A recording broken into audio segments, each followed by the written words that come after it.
Neha ma'am, this for you. What do you consider your turning point in this industry?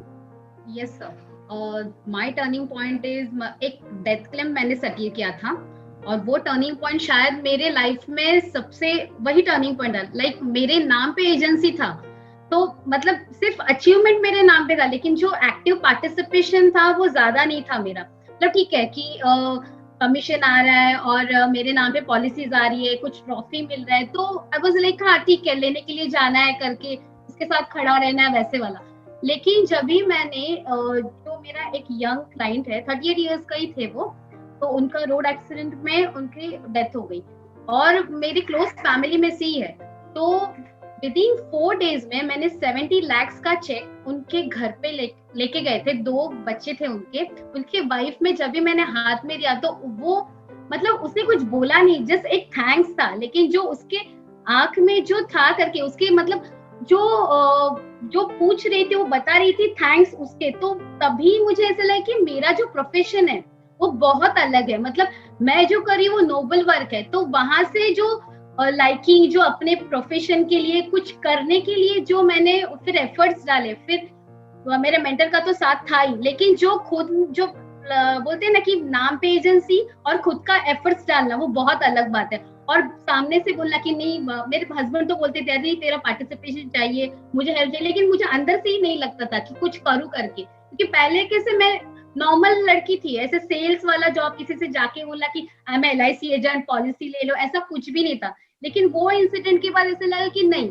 मैं जो मेरा जो LIC है, जो मैं ऑर्गेनाइजेशन से कनेक्टेड हूँ, वो कुछ अलग है करके। तो वहां से जो मेरा टर्निंग पॉइंट चालू हुआ, तो आज तक मतलब यहाँ तक का सफर है करके हमारा। चलो, great.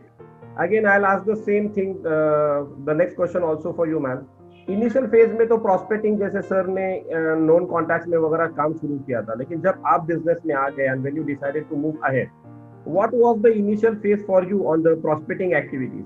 ओके सर, जैसे मैंने बताया कि सेल्स का आइडिया मुझे कुछ नहीं था, सेल्स स्टॉक मुझे आता नहीं था, सिर्फ 1-to-1 जो है करके उतना ही। लेकिन हमारे जो मेंटर्स है, उन्होंने मतलब जहां से मैंने स्टार्ट किया है, फर्स्ट हम लोग बहुत सारी स्टॉल एक्टिविटीज किए। स्टॉल एक्टिविटीज में भी डिफरेंशिएट करना चाहूंगी, हम लोग ने स्टेशन पे रह के पैम्पलेट भी हम लोग ने दिया है करके।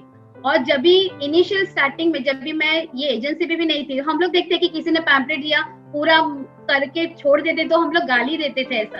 तो फिर स्टार्टिंग में ऐसा लगता है ऐसे क्या है ये करके, ये लेते क्यों नहीं है करके। फिर सर और मैडम ने हम लोग को बताया ऐसा कुछ नहीं है, ये हमारे लिए नहीं बोल रहे, उनके पास नहीं लेने के लिए इसीलिए नहीं बोल रहे। तो वो जो कॉन्फिडेंस लेवल है स्टॉल एक्टिविटी का, तो इतने सारे स्टॉल एक्टिविटी, जैसे मेडिकल कैंप है, सोसाइटी में मेडिकल कैंप किए, और बहुत सारा जगह पे जैसे गणपति पंडाल में जैसे स्टॉल एक्टिविटीज के लिए हम लोग को मिलते कि यहाँ पे स्टॉल एक्टिविटीज तुम लोग ले सकते हो, वहां पे 10-10 दिन के स्टॉल एक्टिविटीज हम लोग ने किए हैं।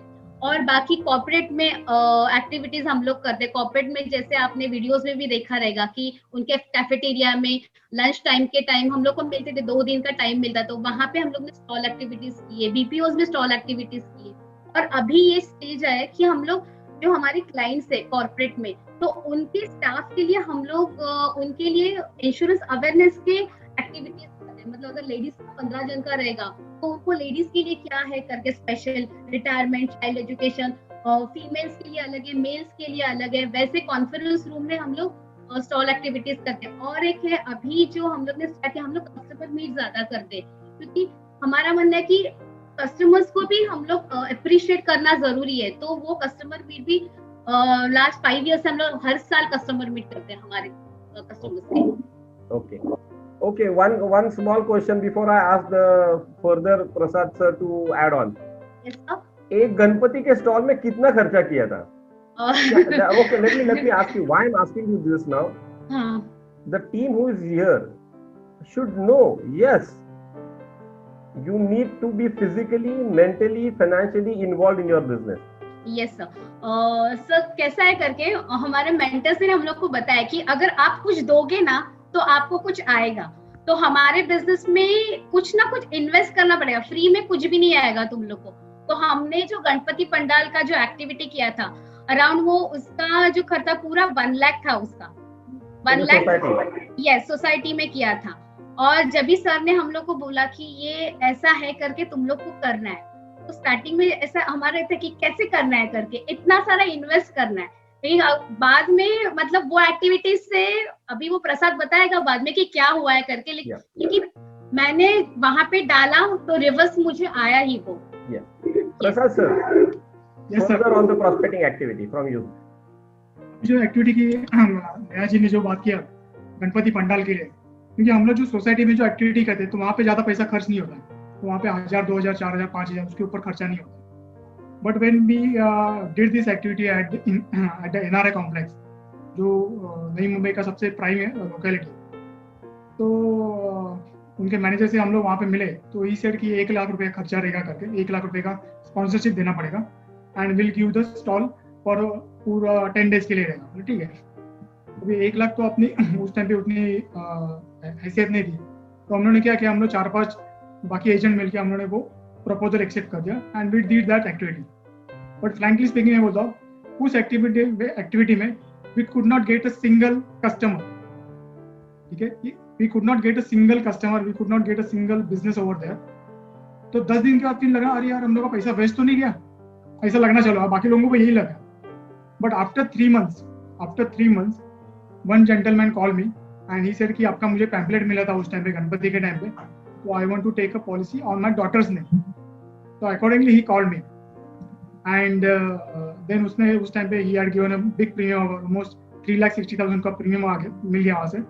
एंड मतलब मेरा पैसा तो, मतलब पैसा जो इन्वेस्ट किया तो पूरा वसूल हो गया।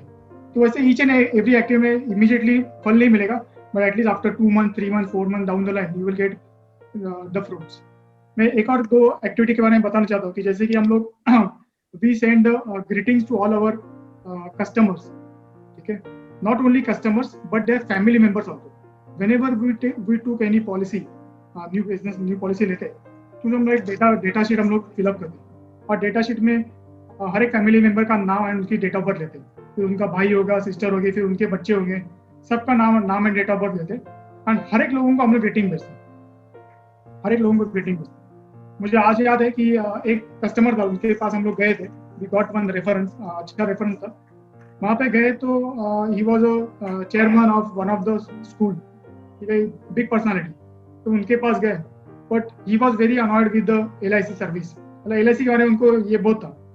तो उनके पास गए तो वो लोग पहले चालू किया, नहीं LIC इज नॉट ग्रेट, मतलब LIC में पैसा मेरा डूब गया, ये हो गया वो हो गया। मैंने सर हुआ क्या था, अरे मैंने इतनी सारी पॉलिसी ली करके और मुझे मैच्योरिटी में कुछ भी नहीं मिला करके। मैंने सर ऐसा कैसा हो सकता है, शो मी योर पॉलिसी। तो उन्होंने सब पॉलिसी दिखाई, देखा तो काफ़ी सारी पॉलिसीज थी, मैच्योरिटी भी आ चुकी थी, और वो बोले पैसा नहीं मिला। बोला ऐसा कैसे हो सकता है, मैं एक बार चेक करता हूँ। चलो ठीक है, तो मैंने पूरा सब पॉलिसी नंबर वगैरह सब लिख लिया and while writing the policy number मैंने उनके जो डेट ऑफ बर्थ थे वो भी मैंने नोट डाउन कर लिया। दूसरे दिन जब मैं ऑफिस में गया तो मैंने देखा तो सारी पॉलिसी तो ऑलरेडी लैप्स थी, they had paid only one single premium हर एक पॉलिसी में, और वो मैच्योरिटी के चले गए, तो ऑब्वियसली उनको मैच्योरिटी नहीं मिल रही। तो मैंने उनको बता दिया सर ऐसा है करके, आपको मैच्योरिटी वैसे भी नहीं मिल रहा है because you are not continued the policy करके। तो सेड ओके नो प्रॉब्लम, मगर फिर भी मुझे नहीं करना। ठीक है, 2-3 महीने क्या हुआ, 2-3 महीने में मैंने उनके घर पे 2 बर्थडेज आ गए, तो दोनों बर्थडे में मैंने मेरा ग्रीटिंग चला गया क्योंकि I was having this database. तो उनके जब पोते का जब बर्थडे हो गया और उनको कार्ड मिला तो ही इमीडिएटली कॉल्ड मी, और उसमें मेरा लक भी इतना अच्छा था कि उसी टाइम में मैंने एक लिफलेट में डाला था, पैम्पलेट था, कि वो बर्थडे गिफ्टिंग प्लान करके पैम्पलेट था। तो इससे अरे ये कौन सा पैम्पलेट है करके मुझे जब बताने के लिए आ जाकर, तो गया उनके पास, उनको आया explain the plan, birthday gifting plan, he like the plan and he had given me the premium of 1 lakh rupees. Then while going back he बोला कि एक काम करा तो दिसंबर में फिर से आना, दिसंबर में मेरे दूसरे पोती का बर्थडे, तो उसका भी हम लोग सेम पॉलिसी करेंगे। ठीक है, तो दिसंबर में गया, दिसंबर आ गया, अगन 1 लाख रुपये का प्रीमियम आया। ऐसे करके उनके घर पे 4 छोटे बच्चे थे, चारों बच्चों का उनके बर्थडे में उसने 1-1 लाख का पॉलिसी निकाला। Then he got the confidence कि यार इनका सर्विस भी अच्छा है, इनका सर्विस अच्छा है, क्योंकि हम लोग क्या बीच में कुछ ना कुछ अपडेट भेजते रहते हैं, कुछ ना कुछ व्हाट्सएप भेजेंगे, कुछ मेल करेंगे, तो उनको हमारा सर्विस काफ़ी अच्छा लग रहा है। और कैसे हमारे हर एक कस्टमर के साथ हमारा एज ए कस्टमर करके ऐसा रिलेशन कभी भी नहीं रहा, हर एक के साथ फैमिली मेंबर्स करके हम लोग रिलेशन मेंटेन किया। तो आज वही कस्टमर जिसने मुझे 10 मिनट के अंदर मतलब उनके ऑफिस से बाहर निकाला था, वो आज मेरे खास अच्छे मित्र बन चुके हैं and now he is paying a premium of almost 20 lakhs rupees per annum का प्रीमियम पे कर रहे हैं, all his family put together 20 lakh रुपए का प्रीमियम मुझे वहां से आ रहा है। ये मतलब ग्रीटिंग कार्ड का मैं एक एग्जांपल बताया। I will share you one more thing कि जो अनक्लेम एसबी मैच्योरिटीज रहते हैं, मतलब ऑर्फन कस्टमर्स के, तो ब्रांच हमेशा अपने पीछे पड़ती है, मतलब एजेंट्स के, कि तुम जाके जरा ऑर्फन्स पॉलिसी होल्डर को जाके मिलो, उनको एसबी पॉलिसी एसबी मैच्योरिटी जाके उनको देख कर आओ करते। बट बहुत कम एजेंट्स रहते हैं कि वो उसके ऊपर काम करते हैं। तो मैंने भी कभी पहले डेयरिंग नहीं की थी, बट सर ने एकदम एक बार बोल दिया कि नहीं अभी इस टाइम अपने को क्लेम सेटलमेंट अपना ब्रांच का अच्छा करना है, तो you have to take the responsibility, ठीक है। And I took this data from the branch. मैं काफी लोगों के पास गया एंड वो उनका एनईएफटी वगैरह करा के they got the मैच्योरिटीज also, they got the SB also. But मुझे लगने लगा ये थैंकलेस जॉब है, इसमें कुछ मुझे मिलने वाला नहीं है, मैं सिर्फ ये सर्विस करते जा रहा हूँ।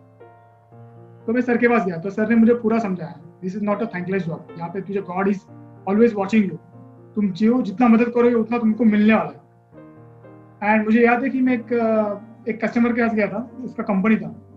आई went to his company and उनको बोला कि सर आपका ये एसबी ड्यू है जस्ट ऑफ ₹20,000 रुपीज। तो बोले पॉसिबल नहीं करते, because he is very particular, मतलब उसके पास पूरा एक्सेल शीट रेडी होता है कि कौन सा एसबी कभी आने वाला है, कौन सा प्रीमियम मैंने कभी भरा है। तो उसने उनका एक्सेल शीट देखा, बोला कि मेरा एसबी सब कुछ आ चुका है, you are fraud customer, fraud है करके, तो ऐसा कुछ भी नहीं, पेंडिंग नहीं है करके, मुझे मेरा सारा पैसा मिल चुका है। तो मैं फिर भी बोला सर मेरे हिसाब से तो आपका पैसा पड़ा है 20,000 रुपये LIC के पास, ये मैं आपके पास फॉर्म छोड़ के जाता हूँ, आपको लगा पैसा आ चुका है तो फॉर्म फाड़ दीजिए, आपको लगा नहीं आया तो मुझे सिर्फ कॉल कीजिए। बोला ठीक है। एंड दूसरे दिन मुझे कॉल आ गया कि बोला कि अरे सही में मुझे 20,000 रुपये नहीं मिला है, ये आके फॉर्मेलिटी कंप्लीट करो। मैं ठीक है, वो फॉर्मेलिटी कंप्लीट किया। उसके बाद मैंने देखा कि उसके टेबल पे 2 LIC के चेक पड़े हुए थे। बोले सर ये प्रीमियम के चेक है? तो हाँ प्रीमियम के चेक है। मेरे सर मुझे दे दो, मैं भर देता हूँ करके। तो नहीं मेरा एजेंट आके करके जाएगा करके। मैंने सर ठीक है नो प्रॉब्लम। मैं वो पेपर लेकर निकल गया। दूसरे दिन मैंने NEFT करा दिया। तीसरे दिन मैं फिर से उनके ऑफिस में गया एक्नॉलेजमेंट देने के लिए। मैं सिर्फ बहाना ढूंढ रहा था उनको फिर से मिलने के लिए। उनको एक्नॉलेज कॉपी दिया तो उनको बोला अभी 2-3 दिन में आपके अकाउंट में पैसा आ जाएगा करके, नो डोंट वरी। एंड देखा तो 2 चेक अभी भी पड़े हुए थे। मैंने सिर्फ एक चेक का कि अभी तक लेकर नहीं गया। उस टाइम पे उनका थोड़ा गुस्सा ज्यादा था। वो बोला क्या है एजेंट, वो काम का नहीं करके पिछले 4-5 दिन से बोला आ रहा है अभी तक लेकर नहीं गया। बोला सर मुझे दीजिए, मैं आपको इमीडिएट आपको रिसीट देता हूँ। तो बोला ठीक है। तो उनसे मैंने चेक तो ले लिया, इमीडिएट फोटो निकाल के मेरे ऑफिस में चेक को मैंने व्हाट्सअप कर दिया। मेरे स्टाफ ने क्या इमीडिएट उसको एंट्री करके उसने रिसीट भी इमीडिएट भेज दिया। तो मैं सर को बोला सर देखो आपको व्हाट्सएप में रिसीट आ गया। तो किस चीज़ का रिसीट? ये चेक मुझे जो आपने दिया उसका रिसीट आ गया। तो बोलो क्या बोला इतना इंस्टेंट सर्विस? तो हाँ। तो देख के एकदम खुश हो गया, अरे वाह इतना इंस्टेंट सर्विस करेगा। तो उसको मतलब थोड़ा सा उस टाइम पे ट्रस्ट होना चालू हो गया। तो ऐसा करके हमारा सिलसिला चलते रहा। देन फिर मैं एक दिन उनको बोला कि आपका जो प्रीवियस पॉलिसी के ऊपर हम लोग एक बार काम करेंगे। तो मैंने देखा कि उसके अंदर काफी सारे यूलिप्स पड़े हुए थे। और यूलिप्स का मैंने देखा कि उस टाइम पे जो ट्रेंड था कि उसका 2 साल पहले जो वैल्यू था उसका आज भी वैल्यू सेम ही था। तो 2 साल में उसने कुछ भी गेन नहीं किया था। तो उसको मैंने बताया सर आपने 2 साल का पूरा इंटरेस्ट लूज किया हुआ, 2 साल पहले जो था आज भी उतना ही वैल्यू है। तो why can't we recycle the same money so that you will get a guaranteed returns for your life. तो बोला ठीक है क्या प्लान है? तो उस टाइम पे जीवन अक्षय वाज देयर एंड फिर बोला ठीक है हम लोग ये करेंगे। जैसा मैंने यूलिप का निकाला 3 months time I could recycle almost 50 lakh rupees of इस प्रीमियम। तो वहां से फिर 50 लाख रुपए का मुझे premium from that customer I got it. Thanks for watching. Drop a like, leave a comment, and don't forget to subscribe our channel Life in Conversation. Common people, uncommon stories.